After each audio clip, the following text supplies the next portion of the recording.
రామాయణ ఉత్తరకాండ 37 సర్గ. ఇక్కడ మందిమాగధులందరూ కూడా స్తుతి పాఠాలు చేసుకుంటూ రాముణ్ణి ఉదయాన్నే లేపుతున్నారు.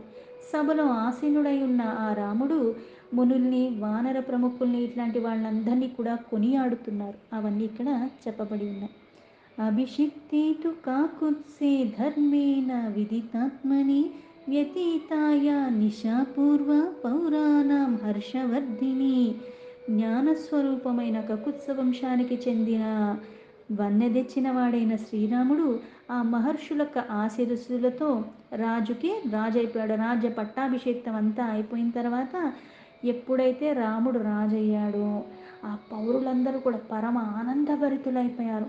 ఆ రాత్రి వాళ్ళకందరికీ చాలా సంతోషంగా నిద్ర పట్టింది. తస్యాం రజన్యాం వ్యుష్టాయాం ప్రాతర్నృపతిబోధకాః వందినః సముపాతిష్టం సౌమ్యానుపతి విష్మని. అలా రాత్రి వాళ్ళకి ఆనందంగా గడిచిపోయిన తర్వాత ప్రాతకాలం అవుతుండగా శ్రీరామచంద్ర ప్రభువుని మేల్కొల్పటానికి సేవకి ఎవరైతే ఉన్నారో వాళ్ళందరూ స్తుతి పాఠకులు ఆ రాజమందిరానికి దగ్గరికి చేరుకున్నారు. అంటే వాయిచ్చేవాళ్ళు, పాటలు పాడేవాళ్ళు వీళ్ళందరూ. ते रक्तकण्ठिनः सर्वे किन्नरा इव शिक्षिताः तुष्टवोः नृपतिं वीरं यथावत् సంప్రహర్షిణః. సంగీత వాయిద్యాలతో ఎలా అయితే చక్కగా శిక్షణ పొంది ఉన్న కిన్నెరుల్లాగా కంఠస్వరం చాలా మధురమంగా పాడగలిగిన వాళ్ళందరూ ఆ మహావీరుడైన రాముణ్ణి మేల్కొల్పటానికి ఇలా అత్యంత సంతోషంగా స్తుతులు చేస్తున్నారు రాముడికి. వీరసౌమ్య ప్రభుత్యస్వ కౌసల్య ప్రీతివర్ధన జగద్దిత్ సర్వం స్వపితి త్వయా సుక్తే నరాధిప. కౌసల్య నందవర్ధుడైన రామ, సౌమ్యుడైన మహావీర మహారాజా మేల్కో. నువ్వు నిద్రాముద్రితుడవై ఉంటే ఈ జగత్తంతా గాఢ నిద్రలో ఉంటుంది నాయనా. విక్రమస్తే యథా విష్ణు రూపం చైవాశ్వినోరివ బుద్ధ్యా బృహస్పతి స్తుల్యా ప్రజాపతి సమోహ్యసి. నీవు బ్రాహ్మీ ముహూర్తంలోనే మేల్కుని ధర్మ అనుష్ఠానానికి పూనుకోవాలి. నిన్ను అందరూ అనుసరిస్తారు. యథారాజా తదా ప్రజ అన్నట్టుగా నువ్వు పరాక్రమంలో విష్ణుడి అంతటి వాడివి. అశ్విని దేవతల్లాగా నిరుపమానమైన మనోహరం కలవాడివి. బుద్ధిలో దేవతలకు గురు అయిన బృహస్పతితో పోలుస్తున్నారు. బుద్ధిలో బృహస్పతి అంత్యాటి వాడివి. క్షమాతే పృథివీతుల్య తేజస భాస్కరోపమః వేగస్తే వాయునాతుల్యో గంభీర్యం ఉదధీరివ. బ్రహ్మదేవుడిలాగా నువ్వు ప్రజాపాలనలో దక్షుడవి. భూదేవిలాగా సహనశీలం కలిగి ఉన్నవాడివి. సూర్యభగవానుల్లాగా మహా తేజస్వివి. వాయువులాగా అత్యంత బలశాలివి. అప్రకంప్యో యథాస్థానుః చంద్రీ సౌమ్యత్వామీదృశం నేదృశాః పార్థివాః పూర్వం భవితారో నరాధిప. సముద్రముకి ఉన్నట్టుగా గాంభీర్యం ఉంది నీకు. వెన్నెతో పెట్టిన విద్య ఇదంతా కూడా. పరమశివుళ్లాగా యుద్ధంలో చాలా సుస్థిరంగా ఉంటావు. ప్రసన్న లక్షణములు చంద్రుడికి నీ నుంచే లభించాయేమో. మహాప్రభు, నీతో సమానమైన భూపతులు ఇంతకు ముందు లేరు, ఇంక ముందు కూడా ఉండబోరు. యథాత్వం అతిర్దుర్ధర్షో ధర్మ నిత్య ప్రజాహితః నత్వం జహాతి కీర్తిశ్చ లక్ష్మిశ్చ పురుషర్షభ. ఓ పురుషోత్తమ, నువ్వు యుద్ధంలో అజేయుడివి, ధర్మ నిరతుడివి, ప్రజలకు ఆత్మబంధువువి కనుక నీ కీర్తి ఆ చంద్రార్కము వర్ధిల్లునట్టు, లక్ష్మి నీకు నిత్య అంటే నిన్ను నీడలాగే వెన్నంటే ఉంటుంది. ఆ ఐశ్వర్యము ధర్మము నీ యందు ఎప్పుడూ సుప్రతిష్టములై ఉంటాయి. శ్రీశ్చ ధర్మశ్చ కాకుత్స త్వయి నిత్యం ప్రతిష్ఠితో ఏతశ్చ అన్యశ్చ మధురా వందిభిః పరికీర్తితాః. ఇంతేగాక ఆ వందిమాగధులు శ్రీరామచంద్రుడు యొక్క ఉత్తమ గుణములన్నిటినీ కూడా చాలా మధురంగా స్తుతిస్తూ ఆ ప్రభు యొక్క ఉదార అనంతమైన గుణములను కీర్తిస్తూ ఉన్నారు. सुताश्च संस्तव्यैर्दिव्यैर्बोधयन्ति स्म राघवं स्तुतिभिः स्तूयमानाभिः प्रत्यबुध्यत రాఘవః. సూతులు కూడా శ్రీరాముణ్ణి మేల్కొలుపుకై దివ్య స్థుతుల్ని పఠిస్తున్నారు. వారు గానం చేసిన ప్రస్తుతులకు ఆ ప్రభు మేల్కున్నాడు.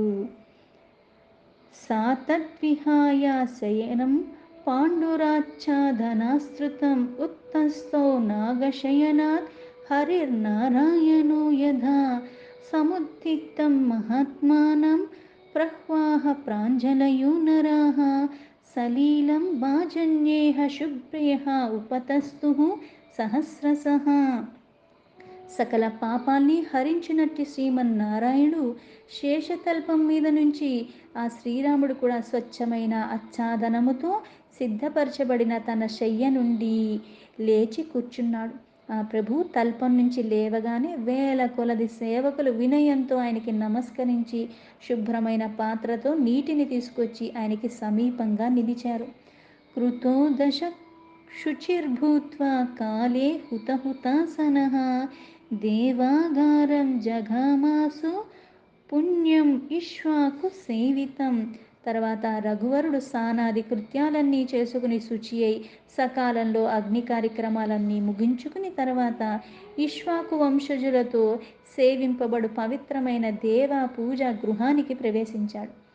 తత్ర దేవాన్ పితॄన్ విప్రాన్ ఆశ్చయిత్వా యథావిధి బాహ్యకక్ష్యాంతరం రామో నిర్జగామా జనేర్వృత్తః. అక్కడ యథావిధిగా కార్యక్రమాలన్నీ దేవతల్ని ఆరాధించడం ఇవన్నీ చేసుకుని పితృ దేవతలకి తర్పణలు ఇవన్నీ చేసిన తర్వాత బ్రాహ్మణులను కూడా పూజించి తర్వాత శ్రీరాముడు సేవకులతో కలిసి బాహ్య కక్షకి చేరుకున్నాడు. ఉపతస్థుః మహాత్మానో మంత్రిణః సపురోహితాః వసిష్ఠ ప్రముఖాః సర్వే దివ్యమానా ఇవాగ్నయః. అదే సమయంలో మహాత్ములైన మంత్రులు అగ్నుల్లాగా తేజోరాశిపూరితంగా ఉన్న వశిష్ఠాది ప్రముఖులు కూడా పురోహితులు అక్కడికి చేరుకున్నారు. క్షత్రియాశ్చ మహాత్మానో నానా జనపదీశ్వరాః రామస్యోపావిశన్ పార్శ్వే శక్రస్యేవ యథా అమరాః. తర్వాత విధి విధానంగా జానపదులు అపాలకులు మహాత్ములైన సామంతరాజులు శ్రీరాముడికి పార్శ్వభాగంలో ఇంద్రుడి దగ్గర దేవతలు ఎలా అయితే ఉంటారో అలా వాళ్ళందరూ కూడా ఆసీనులై ఉన్నారు. భరతో లక్ష్మణశ్చాత్ర శత్రుఘ్నశ్చ మహాయసాః ఉపాసాంచక్రీరే హృష్ట వేదస్త్రయ ఇవాధ్వరం. లబ్ధి ప్రతిష్టలు లక్ష్మణ భరత శత్రుఘ్నులు కూడా చాలా సంతోషంతో యజ్ఞంలో ఎలా అయితే ఋగ్యజుస్సామ వేదాలలాగా శ్రీరాముడి సేవలో లీనమైపోయి ఉంటూ ఆయన దగ్గరే ఉన్నారు సేవకుల్లాగా. ఆ ముఖ వికాసం కూడా చాలా సంతోషాన్ని ప్రకటిస్తూ రాముడికి నమస్కరించి అక్కడ వచ్చిన వాళ్ళందరికీ కూడా వాళ్ళు పేర్లు గల వాళ్ళందరికీ శ్రీరాముడు పక్కనే వీళ్ళందరూ కూడా ఎలా అయితే ఎవరెవరు స్థానాలలో కూర్చుంటారు ఆ భవనంలో వాళ్ళ స్థానాల్లో అందరూ కూర్చుని ఉన్నారు. వానరశ్చ మహావీర్య వింశతిః కామరూపిణః సుగ్రీవ ప్రముఖ రామం ఉపాసంతే మహోజసః. కామరూపులు మహాపరాక్రమవంతులైన తేజోమూర్తులైన సుగ్రీవుడు మొదలైన వాళ్ళి ప్రముఖులైన వానరులు కూడా శ్రీరాముడి దగ్గరే వచ్చి నిలిచి ఉన్నారు. విభీషణశ్చ రక్షోభిః చతుర్భిః పరివారితః ఉపాసతే మహాత్మానాం ధనేశామివ గుహ్యకాః. విభీషణుడు నలుగురు రాక్షసుల సచివులతో పరివృత్తుడై యక్షులు కుబేరుల్లాగా మహాత్ముడైన శ్రీరాముని ఉపాసిస్తూ ఉన్నారు. తథా నిగమా వృద్ధాశ్చ కులీనా ఏ చ మానవాః శిరసా అవంద్య రాజానాం ఉపాసంతే విచక్షణాః. అలాగే వేద శాస్త్రజ్ఞులు ఉత్తమ వంశంలో పుట్టిన వాళ్ళ సంజాతులందరూ పండితులు కూడా ప్రభువుకి శిరస నమస్కరించి వాళ్ళు సేవించుకుంటున్నారు. తథా పరివృతో రాజా శ్రీమద్భిః ఋషిభిర్వృత్తః రాజభిశ్చ మహావీర్యైః వానరైశ్చ సరాక్షసైః. అలాగే అక్కడికి చేరుకున్న మహాపురుషులు, మహామునులేంటి, రాజులు, మహాపరాక్రమవంతులైన వానరులు, రాక్షసులు అందరూ కూడా శ్రీరామచంద్రుడికి నమస్కరిస్తున్నారు. యథా దేవేశ్వరో నిత్యం ఋషిభిః సముపాస్యతే అధికస్తేన రూపేణ సహస్రాక్షాద్ విరోచతే.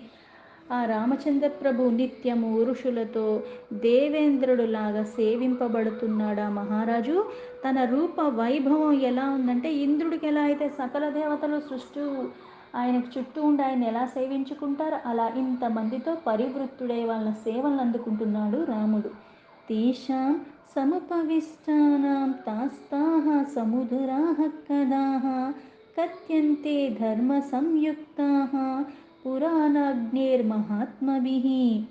ఆ మహారాజు పురాణ జ్ఞానులైన మహాత్ములు సభలో ఆసీనులై ఉన్న వారి అందరికీ కూడా ధర్మ సమ్మతములైన ఆయా మధుర గాథలన్నీ కూడా చెప్తున్నాడు. దీంతో వాల్మీకి మహర్షి విరచితమైన ఆది కావ్యమైన శ్రీమద్ రామాయణంలో 37 సర్గా సంపూర్ణం.